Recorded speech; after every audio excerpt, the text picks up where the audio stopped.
నీట్లో మంచి ర్యాంక్ రాని విద్యార్థులకు బెస్ట్ ఆప్షన్ సిఎస్ఈఎంఏ కోర్సులు అడ్మిషన్స్ జరుగుతున్నవి.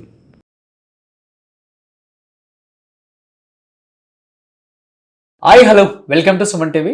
నేను మీ రోషన్. సో ప్రస్తుతం నాతో పాటు ఉన్నారు cardiologist Srinivas Kumar sir. And చెప్పాలంటే గుండెకి సంబంధించిన వ్యాధులు చాలానే వస్తుంటాయి, కానీ వాటి మీద మనకి అవేర్నెస్ లేక ట్రీట్మెంట్ అనేది ఎక్కడ సరిగా ఉంటుందో తెలియక అండ్ తీసుకునే డిసిషన్ సరిగా లేక ప్రాణాలు కోల్పోయిన వాళ్ళని చాలామందిని చూసాం. బట్ ట్రీట్మెంట్ అండ్ మనకి సరిగా ఉండే ప్లేసెస్కి వెళ్ళినా లేకపోతే సరైన డాక్టర్ డిసిషన్ తీసుకున్నా కానీ గుండెకి సంబంధించిన వ్యాధులు అనేవి చాలా తేలికవని చెప్పుకోవచ్చు. లైఫ్లో ఒక పార్ట్ అది కూడా. ఎవరు భయపడొద్దు, ప్యానిక్ అవ్వద్దు అని ఎప్పుడు డాక్టర్స్ చెప్తూనే ఉంటారు. ఆయన ఫస్ట్ అదే మాట చెప్తారు ఏ పేషెంట్కైనా కానీ.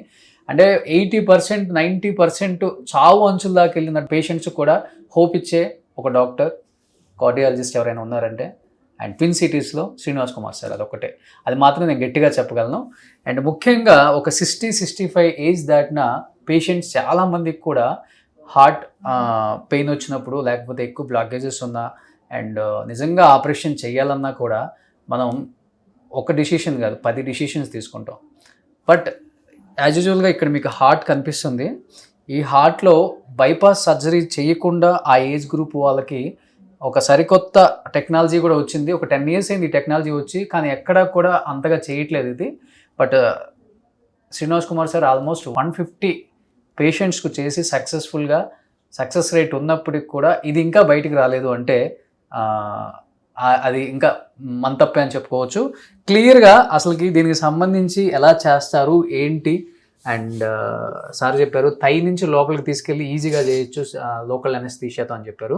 సార్ మీ మాటలో చెప్పండి అసలు ఏంటి, ఎలా చేయొచ్చు ఈ వాల్యూ అనేది. ఇప్పుడు హార్ట్ లోపల అండి ఇట్లా 4 ఛాంబర్స్ ఉంటాయి. పైనవి 2 ఏట్రియా అని, కిందవి 2 వెంట్రికల్స్ అని. ఈ వెంట్రికల్ లెఫ్ట్ సైడ్ పంపింగ్ చేసినప్పుడు అయోటా అనే పెద్ద రక్తనాళం ద్వారా శరీరం అన్ని భాగాలకు రక్తం సరఫరా అవుతుంది. ఇది యూని డైరెక్షన్ లో బ్లడ్ వెళ్ళడానికి కంట్రోల్ కోసం ఇక్కడ భగవంతుడు అయోటిక్ వాల్వ్ అనేది దీన్ని తయారు చేశారు. ఇది ఏజ్ వల్ల ఏంటంటే ఇది కాల్షియం అయిపోయి సరిగ్గా తెరుచుకోకుండా ఉన్నప్పుడు ఇది పంపింగ్ మీద ఎఫెక్ట్ అయిపోయి హార్ట్ కంట్రోల్ దొడ్డవుతుంది, పంపింగ్ తగ్గిపోయి ఇంకా వీక్నెస్ వచ్చి ఆయాసం వస్తుంది. అప్పుడు రోగికి ఏంటంటే కొంచెం దూరం నడవగానే ఆయాసం రావడం, ఇంకా పెరిగినప్పుడు కళ్ళు చీకట్లు వచ్చి పడిపోవడం జరుగుతుంటుంది. ఇలాంటి వాళ్ళందరికీ కనుక్కునేసరికి లేట్ అయ్యి పంపింగ్ తక్కువ ఉండడం వల్ల ఏజ్ ఎక్కువ వాళ్ళకి వచ్చింది కనుక సర్జరీలో కూడా రిస్క్ ఉంటుందని చేయకపోతుండ్రి. కానీ వీళ్ళందరికీ కూడా చాలా మేజర్ అడ్వాన్స్మెంట్స్ అని చెప్పొచ్చు. టావర్ ఆర్ టావీ ప్రక్రియ. ఇది ట్రాన్స్ యాటిక్ వాల్ రిప్లేస్మెంట్ కానీ ట్రాన్స్ యాటిక్ వాల్ ఇంప్లాంట్ అని అంటాం. ఇదేంటంటే కాలి రక్తనాళం కూడా కేవలం 14 French క్యాథెటర్ ద్వారా దీన్ని తీసుకెళ్ళి ఎక్కడైతే కాల్షియం ఉన్నదో దాన్ని బలూన్తో బ్లాస్ట్ చేసి తర్వాత ఈ వాల్వ్ను ఫిక్స్ చేసేస్తాం.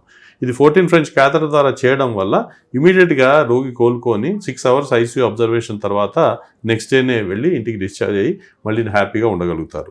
ఇంతకుముందు ఎవరైతే ఆపరేషన్ మత్తుకు ఫిట్ లేరో వాళ్ళందరికీ ఇది చాలా ఈజీగా చేయొచ్చు, ఎందుకంటే మత్తు ఇవ్వాల్సిన అవసరమే లేదు కనుక. ఈ హార్ట్కు ఉన్న అబ్స్ట్రక్షన్ తొలగిపోతే పంపింగ్ కూడా ఇంప్రూవ్ అయిపోయి రోగి మళ్ళీ నార్మల్గా కోలుకొని అన్ని పనులు వారు చేసుకోగలుగుతారు. కాకపోతే ఏ రోగికి సర్జరీ చేయాలా, ఏ రోగికి టావీ ప్రక్రియ చేయాలనేది అపోలో లాంటి హాస్పిటల్లో హార్ట్ టీమ్ అని surgeon, interventional cardiologist, clinical cardiologist, CT scan specialist, image అందరికి కలిసి డిసైడ్ చేస్తే ఆప్టిమల్గా ట్రీట్మెంట్ జరుగుతుంది. ఇది ఎవరికి చేయాలంటే జనరల్గా 65 ఏళ్ళ పైబడ్డ వాళ్ళకి ఈ అయోటిక్ వాల్వ్ కాల్షియం ఉండి ఇంతకుముందు ఆపరేషన్ ఫిట్ లేని వాళ్ళకే చేస్తుంటుంది. కానీ ఇప్పుడు స్టడీస్లో ఏమొచ్చిందంటే ఆపరేషన్ ఫిట్ ఉన్నప్పటికీ కూడా ఈ టావర్ ప్రక్రియ ద్వారా అడ్వాంటేజ్ ఉన్నాయి. సో కటింగ్ కోత ఏం లేకుండానే ఈ అయోటిక్ స్టెనోసిస్ వాళ్ళకి ఈ టావర్ చేయడం వల్ల చాలా సిగ్నిఫికెంట్ బెనిఫిట్స్ ఉన్నాయి, రిస్కులు చాలా తక్కువ ఉన్నాయని అధ్యయనంలో వచ్చింది కనుక ఈ మధ్య మనం చాలా వాళ్ళ అవేర్నెస్ పెరుగుతుంది. ఈ వీడియో ద్వారా మన సుమన్ టీవీని, మన రోషన్ గారిని రిక్వెస్ట్ చేసింది ఏంటంటే ఇంకా అవేర్నెస్ పెంచాలి. చాలా మందికి ఇలా ఆపరేషన్ లేకుండానే ట్రీట్మెంట్ వచ్చింది, అది మన హైదరాబాద్నే పాసిబుల్ అని తెలియజెప్పాలనే ఉద్దేశంతో ఇది చేయడం జరిగింది. Thank you Roshan. సార్ ఇప్పుడు బ్లాకేజెస్ ఎక్కువ ఉన్న వాళ్ళకి ఎట్లా సార్ ఇది చేయొచ్చా? అంటే హార్ట్ రక్తనాళాల మీద బ్లాకేజ్ ఉంటే దానికి స్టెంట్ పెడతాం. హార్ట్ లోపల వాల్వ్ల నారింగ్ మనం ఇనిషియల్ బలూన్తో దాన్ని ఓపెన్ చేసేసి తర్వాత టైట్ ఉన్నా ఎక్కువ క్రిటికల్గా ఉన్నా మనం చేయొచ్చు. ఈ ప్రాసెస్ చాలా ఈజీ కదా సార్? చాలా ఈజీ అంటే కరెక్ట్ వాళ్ళు చేస్తే ఈజీ. సైజు పెద్ద సైజు చిన్న దాంట్లో పెడితే రప్చర్ అయ్యి ప్రమాదం అయ్యేదానికి అవకాశం. కరెక్ట్ సైజ్ వాల్వ్ ఏది పెట్టాలా, ఏ రోగికి ఎటువంటి వాల్వ్ సూట్ అవుతుంది అనేది టెక్నాలజీ మనము ఎవిడెన్స్ సిటీ స్కాన్ వేరే టెస్ట్లు చేసి డిసైడ్ చేస్తాం. కరెక్ట్ గా చేసినట్టయితే ఈజీగా జరుగుతుంది. సో స్టంట్ వేయకుండా, బైపాస్ చేయకుండా సో మంచి ప్రాసెస్ కదా ఇది, లైఫ్ స్టైల్లో మళ్ళీ యాజ్ యూజువల్ గా ఉంటుంది. స్టంట్ బైపాస్ సర్జరీ ఏమో హార్ట్ మీద ఉన్న రక్తనాళ బ్లాక్స్ చేస్తాము, ఇదేమో హార్ట్ Inside. లోపల ఉన్న వాల్వ్ కు చేస్తాం, టావర్ వాల్వ్. ఎక్కువ ప్రాబ్లం ఇది వచ్చిన తర్వాతే బ్లాకేజ్ వస్తుందా సార్, లేకపోతే అంటే ఇది ఎక్కువ వయసులో వాళ్ళకి వస్తుంది కనుక దీనికి హార్ట్ అటాక్ రక్తనాళ బ్లాక్ కూడా అసోసియేషన్ అబౌట్ 50-70% మందిలో ఇది ఉన్న వాళ్ళకి అది కూడా వచ్చేదానికి అవకాశం ఉంటుంది. అట్లా ఉన్నప్పుడు దానికి కూడా స్టెంట్ చేసి ఈ వాల్వ్ అమర్స్తాం. Okay okay. సో ఇది ముందు దీన్ని మనం సొల్యూషన్ దీనికి ఎత్తుక్కుంటే అది రాకుండా కూడా ఉండొచ్చు. అవును, దీనికి మళ్ళీ మందులు తీసుకుంటే ప్రివెన్షన్ కోసం హార్ట్ అటాక్లు కూడా రాకుండా మనం కాపాడుకోవడానికి దీంతో పాటు అవి కూడా మందులు ఇస్తాం. ఓకే, ఈ టెక్నాలజీ నేమ్ ఏంటి sir? Trans aortic valve implant or trans aortic valve replacement. Okay, మనం సర్జరీ చేసేదాన్ని సర్జికల్ వాల్వ్ రిప్లేస్మెంట్ అంటాం. ఇది కాల్ నుంచి చేస్తున్నాం కనుక మనం ట్రాన్స్ అయోటిక్ వాల్వ్ అంటే అయోటా లోపలికి వెళ్ళి చేస్తున్నాం కనుక ఏమాత్రం కటింగ్ ఉండదు, అనస్థీషియా లేదు కనుక దాన్ని ట్రాన్స్ అయోటిక్ వాల్వ్ రిప్లేస్మెంట్ అంటాం. సో ఇంత టెక్నాలజీ వచ్చినా కానీ ప్రజల్లో అవేర్నెస్ లేదు దీనికి సంబంధించి. అంటే ఇప్పుడిప్పుడే పెరుగుతుందండి, కానీ ఇంకా పెంచితే మంచిది. ఓకే సార్, దీంతో పాటు అండ్ రీసెంట్గా నేను విన్నాను, అంటే ఒక 1 year నుంచి మార్కెట్లో వినిపిస్తుంది కానీ అది కరెక్ట్ ట్రీట్మెంటో లేదో తెలియదు అందరికి కూడా. అండ్ కొలెస్ట్రాల్కి సంబంధించి ఒక బూస్టర్ ఇంజెక్షన్ వచ్చింది, ఎవ్రీ 6 monthsకి ఒక ఇంజెక్షన్ చేయించుకుంటే హార్ట్ అటాక్స్ రావు, కాకపోతే ఇంజెక్షన్ కాస్ట్ కొంచెం ఎక్కువ, అఫోర్డబుల్ చేయలేరు అందరూ అని కూడా అంటున్నారు. ఏంటి సార్ అసలు అది? ఇది తెలుసుకోవాల్సి చాలా ఇంపార్టెంట్ అండి. ఇంతకుముందు కొలెస్ట్రాల్ కి మనకి స్టాటిన్ అనే మాత్రలు ఉంటుండే, అవును, అది పనిచేస్తుండే కానీ బియాండ్ ఏ పాయింట్ చాలా ఎక్కువ ఉన్న వాళ్ళకి ఫెమిలియల్ ప్యాటర్న్స్ ఉంటాయి. కొందరికి కొలెస్ట్రాల్ 300-500 ఉంటుంది, LDL 250 ఉంటుంది. వాళ్ళందరికీ ఎంత చేసినా కొంచెం తగ్గుతుండే కానీ మొత్తం నార్మల్ కాకపోతుండే. ఈ మధ్య వచ్చిన ఇంతకుముందు ఒక 3 ఏళ్ల క్రితమేమో మోనోక్లోనల్ యాంటీబాడీస్ అని వచ్చినాయి. దానివల్ల తగ్గుతుండే కానీ మళ్ళీ ఇమీడియట్గా దాని ఎఫెక్ట్ 2 వారాలకే పోతుండే కనుక మళ్ళీ ప్రతి 2 వారాలకు ఇంజెక్షన్ తీసుకోవాలి. ఈ మధ్య ఇంక్లిసిరాన్ అనే ఇంజెక్షన్ వచ్చింది. అదేంటంటే అది ఒకసారి సబ్క్యూటేనియస్ ఇన్సులిన్ లాగా ఇంజెక్షన్ తీసుకోవడం, జస్ట్ 1.5 cc ఇన్సులిన్ లాగా తీసుకుంటే ఇక్కడ ఇన్సులిన్ ఇచ్చినట్టు సబ్క్యూటేనియస్ ఇస్తాం, తీసుకుంటే అది 6 నెలలు పనిచేస్తుంది. మళ్ళీ ఎంత ఎఫెక్టివ్గా పనిచేస్తుందంటే రోగికి మనం టోటల్ కొలెస్ట్రాల్ 250-300 ఉన్నది 60-70కి తగ్గినవి చూసాం. LDL కొలెస్ట్రాల్ 200 ఉన్న వాళ్ళకి 7-8కి తగ్గింది చూసాం.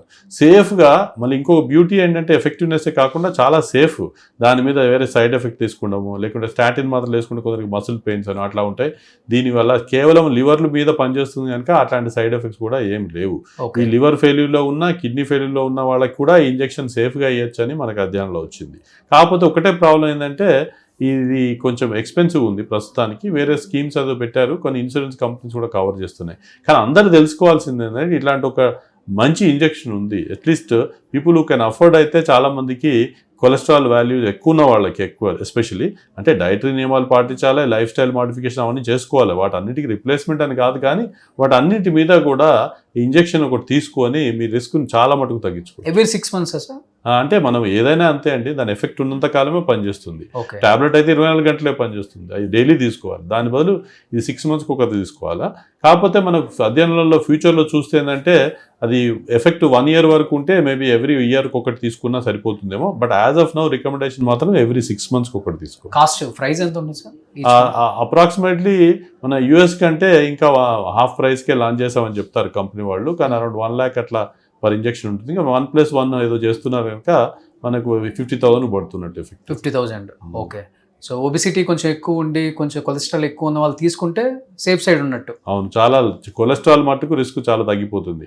మా పుస్తకం రాసిన మా యూజిన్ బ్రాన్వాల్డ్ అని ఫాదర్ ఆఫ్ కార్డియాలజీ కన్సిడర్ చేస్తాము, కార్డియాలజీ పుస్తకాలను ఆయన ఏమన్నారంటే ఇది కొరోనరీ ఆర్టరీ డిసీజ్ వ్యాక్సిన్ లాగా పనిచేయచ్చు. ప్రతి 6 నెలలకు ఒకటి తీసుకుంటే సిగ్నిఫికెంట్గా మరణాలు తగ్గించే వరకు ఇంకా 100 ఏళ్ల వరకు కూడా మీరు హార్ట్ అటాక్ లేకుండా జీవించవచ్చు అని వారి స్టేట్మెంట్. Oh super. అండ్ చాలా మంచిది, సైడ్ ఎఫెక్ట్స్ కూడా ఏం లేవని చెప్తున్నారు చాలా కాబట్టి ఈజీ తీసుకోవడం, సైడ్ ఎఫెక్ట్ అసలే లేదు, proven beyond doubt. Okay, insulin injection లాగా ఇంట్లో కూడా చేసుకోవచ్చు. ఇంట్లోనే చేసుకోవచ్చు, చూపిస్తారు అంతే. ఫస్ట్ టైం కాస్ట్లీ కనుక హాస్పిటల్లో ఇస్తాం కానీ తర్వాత వాళ్ళు ఇంట్లో కూడా తీసుకోవచ్చు. సూపర్ సార్, ఈ టెక్నాలజీ అసలు చాలా తక్కువ మంది తెలుసు ఇది కూడా. ఇప్పుడు ఏంటంటే గుండెకి సంబంధించిన వ్యాధులు ఎక్కువైపోయినాయి. చిన్న ఏజ్ వాళ్ళకి కూడా హార్ట్ అటాక్, చిన్న ఏజ్ వాళ్ళకి కూడా స్టంట్, చిన్న ఏజ్ వాళ్ళకి కూడా బైపాస్ సర్జరీ, అవన్నీ పక్కన పెట్టాలంటే ఇవి చిన్నవి పాటిస్తే మనం చాలా easy. Super, thank you so much Srinivas sir. Thank you.